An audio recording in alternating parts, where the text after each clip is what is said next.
नमस्कार साथियों। तो आज है 29 नवंबर 2025। बात करेंगे इस वीडियो में कुछ इंपॉर्टेंट कंपनी की शेयर्स के ऊपर, कुछ इंपॉर्टेंट अपडेट्स है, कुछ इंपॉर्टेंट न्यूज है। तो चलिए एक करके कवर करते हैं। तो सबसे पहले हम बात करेंगे एक केमिकल कंपनी भारत रसायन लिमिटेड के बारे में। देखिए, इसकी शेयर प्राइस थोड़ा एक्सपेंसिव है और जिसके कारण कंपनी चाहते हैं इसको कम करना। और जिस वजह से आज से ठीक एक महीने पहले की बात है, जब कंपनी की रिजल्ट आउट हुआ था, कंपनी बोनस के साथ साथ स्प्लिट का भी अनाउंसमेंट किया था। और फाइनली उस बोनस एंड स्प्लिट की रिकॉर्ड डेट कंपनी मेंशन कर दिया। एक और नोटिस देखिए देखिए तो कंपनी बोनस इशू किया था, ध्यान से देखना, 1:1 रेशो में। स्प्लिट इशू किया था 1:2 रेशो में। मतलब 10 रुपए फेस वैल्यू को कट करेगा 5 रुपए में।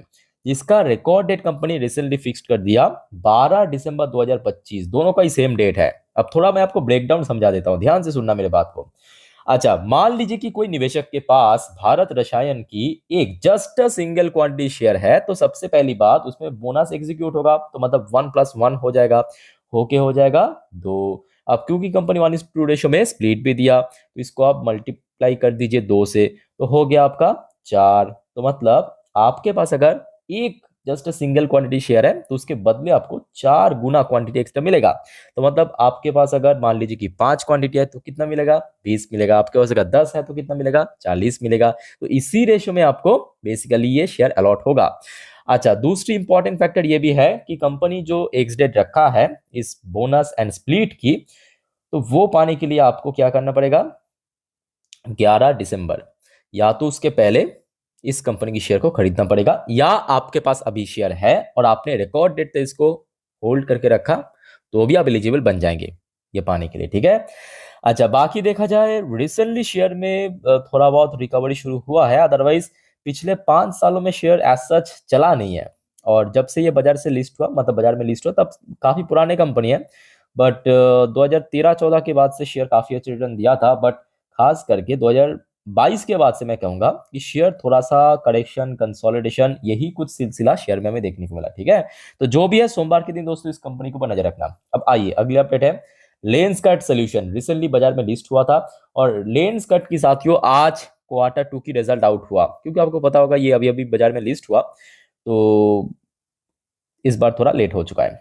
अच्छा, ये देखिए, ये 29 तारीख आज की डेट, पीडीएफ ओपन करके मैं आपको दिखाता हूँ। ठीक है, जस्ट अ मिनट। ये देखिए, ये हो गया लेंस कट की रिजल्ट। अच्छा, ये मैं आपके सामने ओपन किया, कंसोलिडेटेड फाइनेंशियल रिजल्ट, ध्यान से देखना। और यहाँ पे एक और चीज नोट करना कि जितने भी नंबर्स हैं सब इन मिलियंस की फिगर में है। और जो हम करते हैं, मतलब आपको करोड़ पे कन्वर्ट करके बताऊंगा, ताकि आपको सुनने और समझने में एकदम इजी लगे। ठीक। अच्छा, अब आ जाइए एकदम शुरू से शुरुआत करते हैं कंपनी की इनकम। देखिए, ये पूरा फिगर इन मिलियन पे है, तो इसको हम करोड़ पे कैसे कन्वर्ट करें, पीछे से एक अंक अगर आप कट कर दे, वो हो गया आपका मिलियन से करोड़। तो कितना इनकम जनरेट किया कंपनी इस बार, टोटल 2,129 करोड़ रुपए। पिछले क्वार्टर में कितना था, 1,946 करोड़ रुपए। पिछले साल कितना था, मतलब सितंबर 2024 में 1,805 करोड़ रुपए। तो कंपनी की इनकम की सेगमेंट बहुत तेजी से ग्रो किया, चाहे ईयरली बेसिस पे बात करें, चाहे क्वार्टरली बेसिस पे बात करें, तो बहुत अच्छा काम किया कंपनी, है ना। आज उसके बाद आ जाइए कंपनी की एक्सपेंसेस यानी खर्चा। अब देखिए, इनकम बढ़ने के साथ साथ ये भी फैक्ट है कि कंपनी की खर्चा भी इंक्रीज हो चुका है। इस बार कंपनी की खर्चा हुआ 1,980 करोड़ रुपए। पिछले क्वार्टर में था 1,836 करोड़ रुपए, और पिछले साल था 1,671 करोड़ रुपए। अब आइए दोस्तों नीचे की तरफ, प्रॉफिट कितना कमाया वो इंपॉर्टेंट है। देखिए, profit for the period, 9 number point. तो कंपनी इस बार टोटल नेट प्रॉफिट जनरेट किया, काफी शानदार, 103 करोड़, ट्रिपल डिजिट में। जबकि लास्ट ईयर सितंबर 2024 में ओनली 86.3 करोड़ था। और पिछले क्वार्टर तो और भी खराब था, 61 करोड़। तो मतलब कंपनी की इनकम बढ़ने के साथ साथ कंपनी की इनकम क्या कहते हैं, प्रॉफिट भी इंक्रीज हुआ, क्वार्टरली भी, ईयरली भी। और जिस वजह से क्या हुआ कि शेयर की जो ईपीएस, अर्निंग पर शेयर, वो बढ़ गया। ये देखिए, 0.61 पे हो चुका है basic and diluted.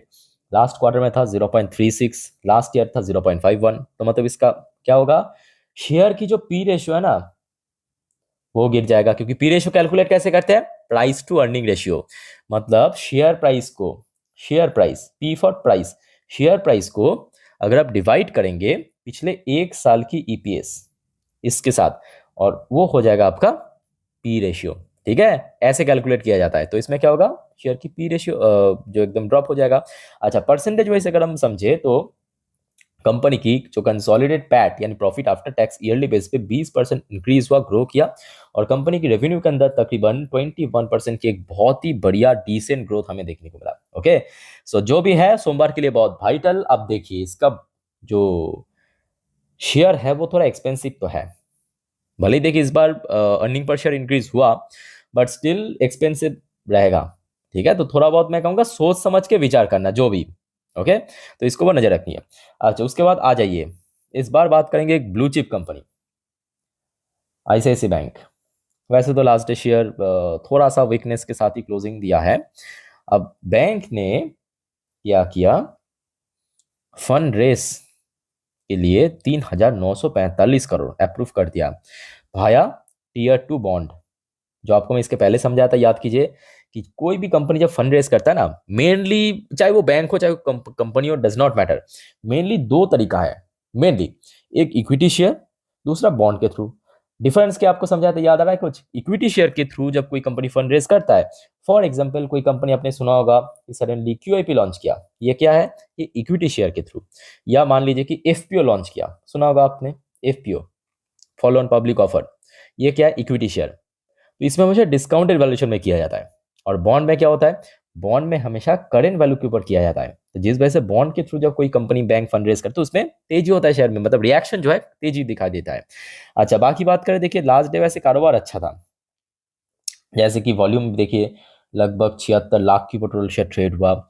Even deliverable percentage भी काफी अच्छा था। डिलीवरेबल परसेंटेज कितना था, 77.24%। अच्छा, एनएससी वेबसाइट की आई थिंक कि कुछ चेंज तो हुआ है, बदला बदला सा लग रहा है, शायद आजकल के अंदर ही हुआ है। जो भी अच्छा है, इस बार थोड़ा सा बड़ा बड़ा नंबर दिख रहा है, बड़ा बड़ा लेटर दिख रहा है। पहले का था तो बहुत छोटा छोटा एकदम कुदरी कुदरी था, है ना। आप लोग भी थोड़ा चेक करना, एनएससी की अभी वेबसाइट में अंदर कुछ ना कुछ तो चेंज किया है। Okay, back to the point, थोड़ा सा हम भटक गए थे।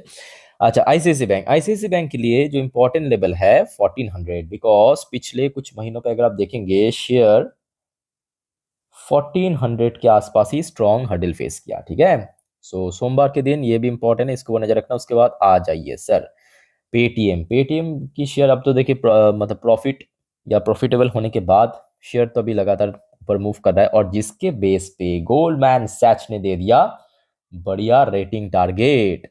और जो बात आपको मैं हमेशा कहता हूं कि देखिए, आप कहेंगे कि सर आप तो पहले कहते थे पेटीएम खराब कंपनी, पेटीएम जो भी है, मैं थोड़ा सा नेगेटिव व्यू से ही दिखाता था।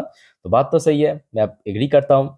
मैं बार बार आपको कहता हूं कि देखिए, कंपनी अगर आज लॉस मेकिंग कंपनी है ना, लॉस मेकिंग कंपनी है, तो उस हिसाब से देखिए, अगर वही कंपनी अगर फ्यूचर में प्रॉफिटेबल बनता है तो उसको भी उस हिसाब से देखिए। अब देखिए मार्केट में कुछ फिक्स नहीं है ना। अब सेम आप गोल्डमैन सैच को ही देखिए ना, गोल्डमैन सैच को आप देखिए, गोल्डमैन सैच ने पहले न्यूट्रल रेटिंग दिया था, इस बार उसको बदल के बाई करने की रेटिंग दिया था। पहले टारगेट दिया था 705 की, इस बार टारगेट दिया उससे दुगने से भी ज्यादा 1570 की, क्योंकि कंपनी प्रॉफिटेबल बन चुका है अल्टीमेटली, है ना। तो जैसे जैसे माहौल बदलेगा, आपको भी धीरे धीरे माहौल के साथ बदलना जाना चाहिए। और ये एक बहुत बड़ी वजह है कि शेयर पिछले 6 महीने में 50% रिटर्न दिया, ईयर टिल डेट में 33% रिटर्न। तो बेसिकली प्रॉफिटेबल होने के बाद ही शेयर में अल्टीमेटली मूवमेंट शुरू हुआ, अदरवाइज शेयर नीचे कंसोलिडेट कर रहा था। सो आज भी आप देखिए बहुत सारे ऐसे लॉस मेकिंग कंपनी दिख जाएगा, अच्छी कंपनी है बट लॉस मेकिंग है, नोट करके रखिए, जब वो प्रॉफिटेबल बनेगा तब डिसीजन लीजिए। क्लियर? ओके, आ जाइए अगले अपडेट आपके आईपीओ की चेन पे। देखिए बहुत सारे आईपीओ वैसे तो ओपन होगा अगले हफ्ते, जैसे कि विद्यावैर 17% के प्रीमियम, एक्वाश आईपीओ 34% की प्रीमियम, अच्छा प्रीमियम चल रहा है। मेशो 36% की प्रीमियम, नियोचेम बायो 9% की प्रीमियम, हेलो जी हॉलीडे 9% की प्रीमियम, रिवेल केयर बेस में आईपीओ 11.5% की प्रीमियम, क्लियर सिक्योर्ड 7.5% की प्रीमियम, एक्साटो टेक्नोलॉजी 93% की प्रीमियम। अच्छा, बाकी तो ऑलमोस्ट लिस्ट हो चुका है। चलो बहुत बढ़िया, आगे बढ़ते हैं दोस्तों नेक्स्ट टॉपिक पे। बट उसके पहले आप सभी को रिक्वेस्ट करूंगा, अगर आपको वीडियो भी देखा अच्छा लगा, इन्फॉर्मेटिव लगा, प्लीज दोस्तों वीडियो को लाइक करना और प्लीज चैनल को सब्सक्राइब भी करके रखना, ऐसे इन्फॉर्मेटिव वीडियो हर रोज हर वक्त पाने के लिए। और याद रखना मेरे प्यारे साथियों, परसों क्योंकि बाजार ओपन होगा, तो कल यानी संडे के दिन मैं आपको पूरा डिटेल में जानकारी दे दूंगा अगले हफ्ते के लिए कौन कौन सी इवेंट है, कौन कौन सी इकोनॉमिकल डेटा आउट होगा। तो एक भी अपडेट दोस्तों मिस मत करना कल। ठीक है, और कौन कौन से शेयर भी इंपॉर्टेंट है, सब कुछ मैं आपको डिटेल में पाई टू पाई जानकारी दे दूंगा। तो प्लीज चैनल को सब्सक्राइब करके रखिए अगर आपने अभी तक नहीं किया या चैनल पे नहीं हो तो। आईआरएफसी के ऊपर एक बड़ा शानदार अपडेट है। आईआरएफसी को अपडेट क्या है कि IRFC raise ₹2,981 crore via maiden zero coupon bond. तो ये भी एक प्रकार की बॉन्ड है, जो अभी आपको मैं बॉन्ड के थ्रू समझाया, बॉन्ड के थ्रू जब फंड रेज करते हैं क्या होता है, क्यों होता है, ठीक है। तो कंपनी फिर से 2,981 करोड़ की फंड रेज किया है भाया बॉन्ड।